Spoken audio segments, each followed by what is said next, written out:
El artículo 185 ha sido el patito feo de los planes personales de retiro. Sin embargo, el día de hoy te voy a enseñar cómo es que funciona para que puedas sacarle el máximo provecho. En este video te voy a mostrar cuál es el monto máximo a deducir en el artículo 185.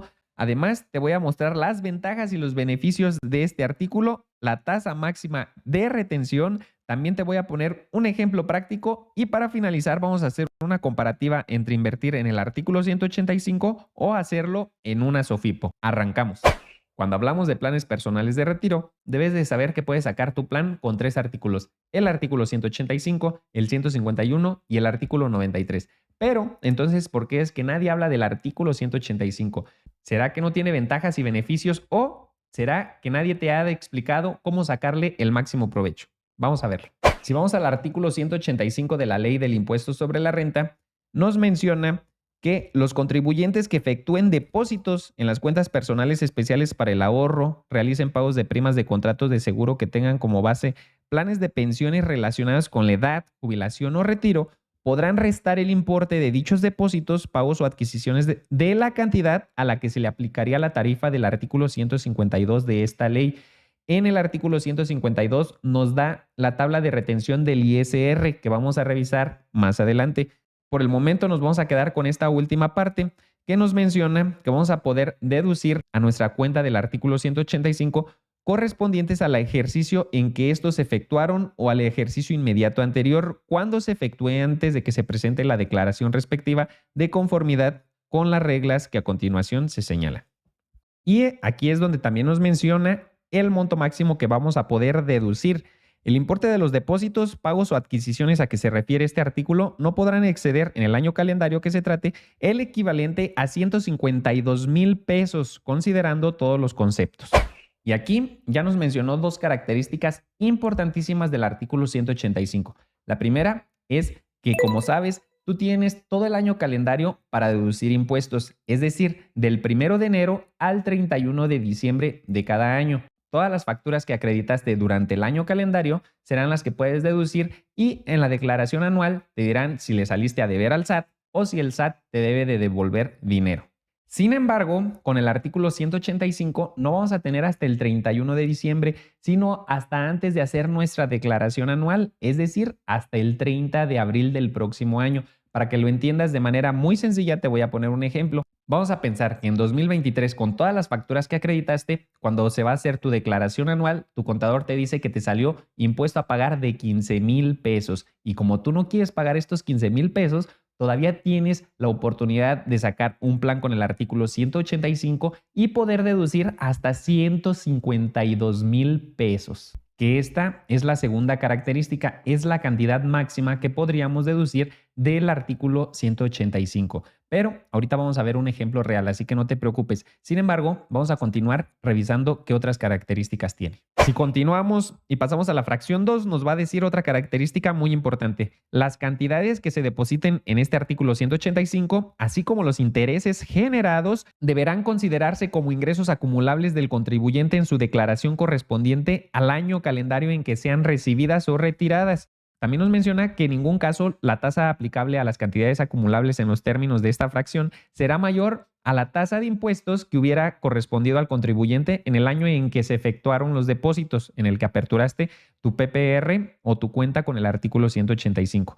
Y aquí tenemos otras 2 características importantísimas. La primera es que el artículo 185 nos ayuda a diferir los impuestos. Es decir, no los pagué en el momento que aperturamos nuestra cuenta. Nos ayudó a deducir nuestra base gravable y pagamos, por lo tanto, menos impuestos e inclusive logramos que a lo mejor Hacienda nos regresara dinero. Sin embargo, esos impuestos que no pagué en el momento que aperturé mi cuenta, los voy a pagar en el momento que retire el saldo de la cuenta de mi plan personal de retiro o de mi plan que haya aperturado con el artículo 185.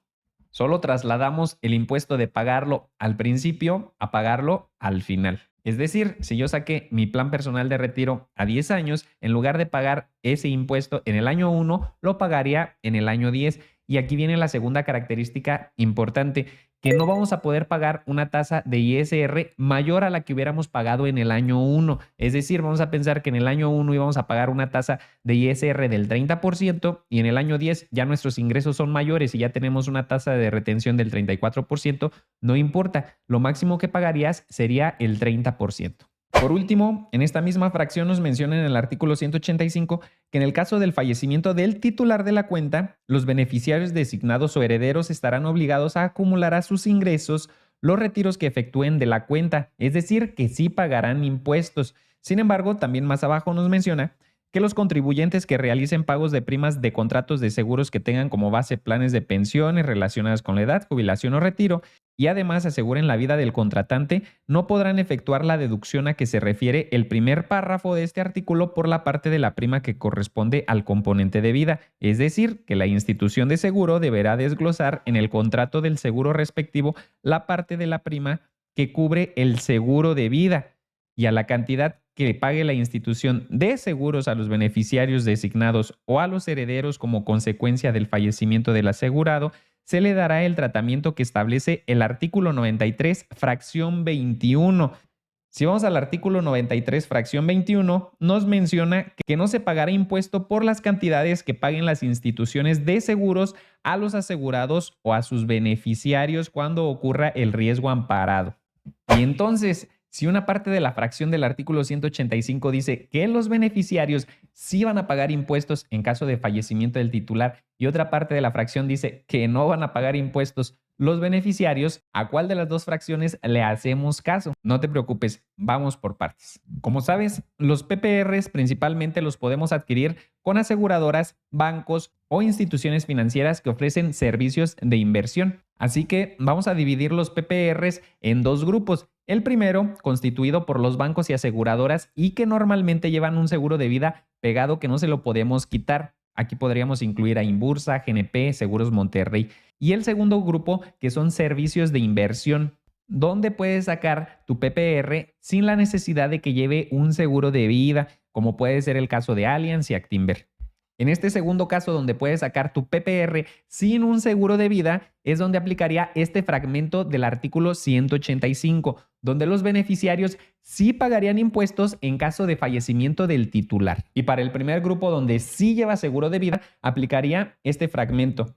Los contribuyentes no podrán efectuar la deducción por la parte de la prima que corresponde al componente de vida. La institución de seguros deberá desglosar en el contrato de seguro respectivo a la parte de la prima que cubre el seguro de vida. Además, a la cantidad que pague la institución de seguros a los beneficiarios designados o a los herederos como consecuencia del fallecimiento del asegurado, se le dará el tratamiento que establece el artículo 93, fracción 21.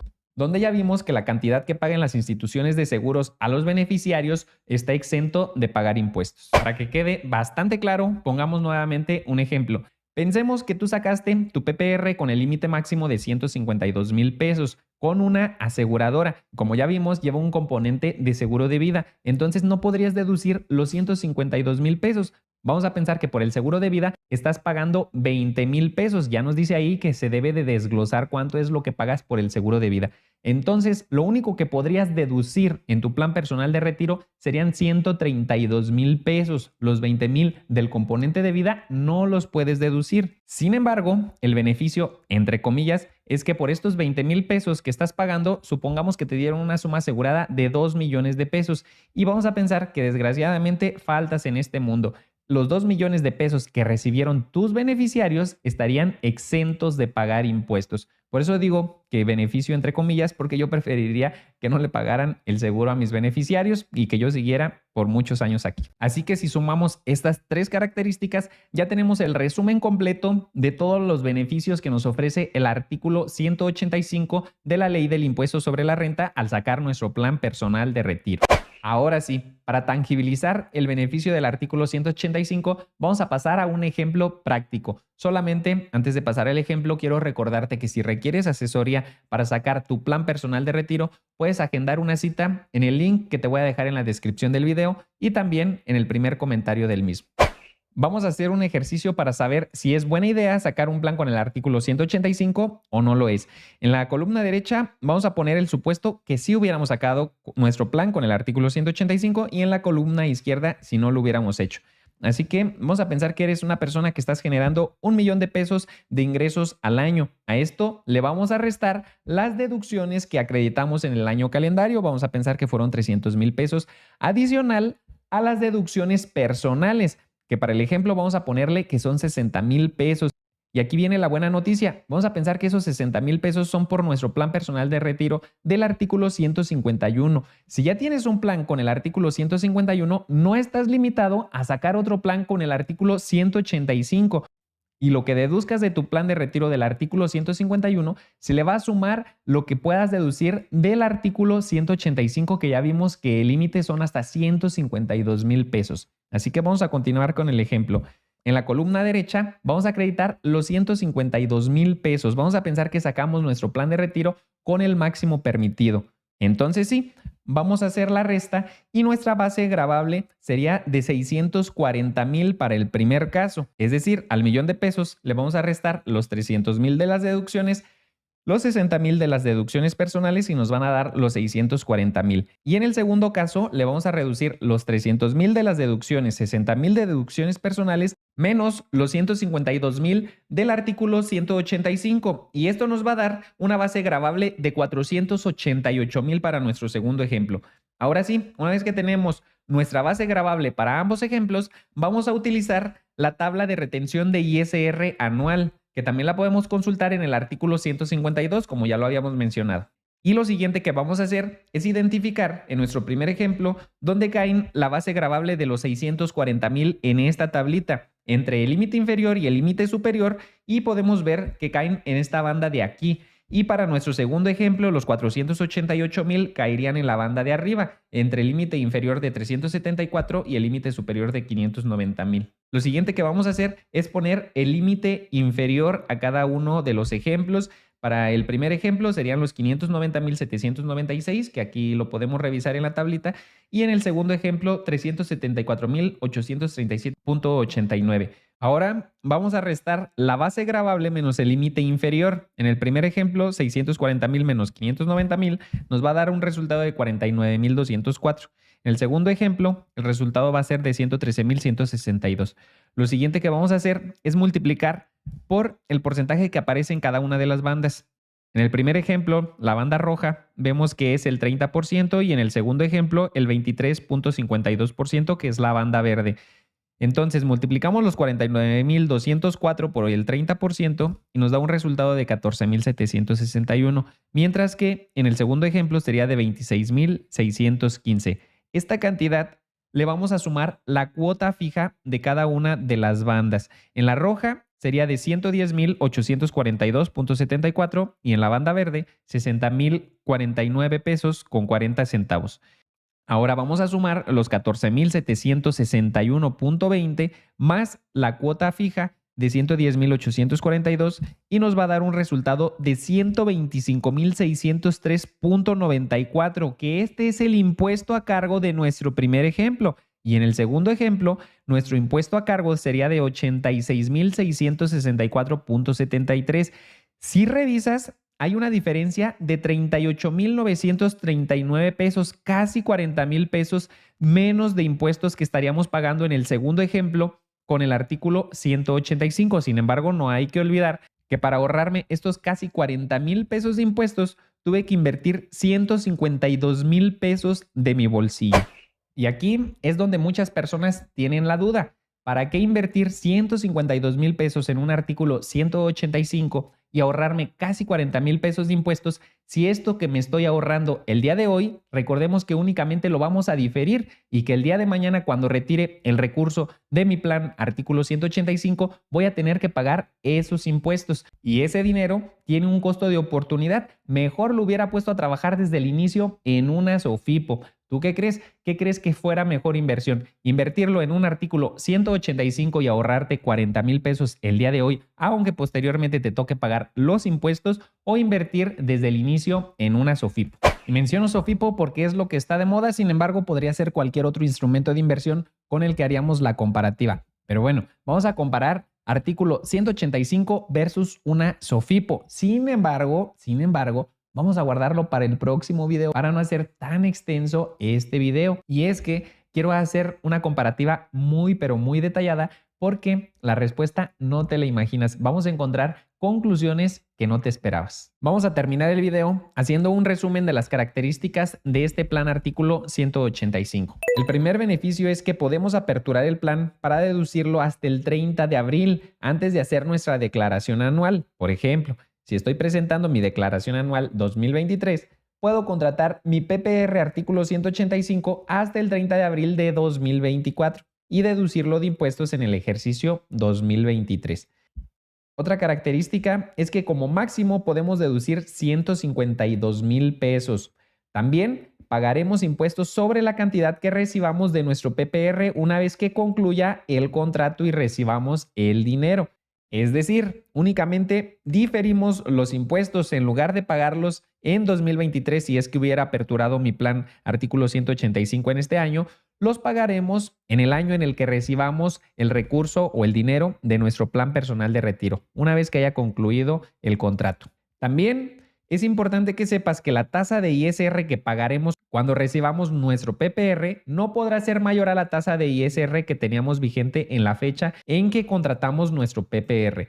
Otra característica que no debes de olvidar es que si contratas tu PPR con componente de seguro de vida, las primas que pagues por concepto del seguro deberán estar desglosadas en tu contrato y estas primas no podrán deducirse. Ya lo comentábamos, si invertiste 152,000 pesos en tu artículo 185, pero de esos 152,000, 20,000 pesos son componente seguro de vida, lo único que podrás deducir serán 132,000 pesos. Los 20,000 del componente seguro de vida no podrás deducirlos. Además, los beneficiarios no pagarán impuestos en caso de fallecimiento del titular si es que contrataste tu PPR con el componente de seguro de vida. Sin embargo, los beneficiarios sí pagarán impuestos en caso de fallecimiento del titular si es que el plan no tenía componente del seguro de vida, como los PPRs de Allianz, Actinver, GBM y algunos otros que puedes sacar sin el seguro de vida.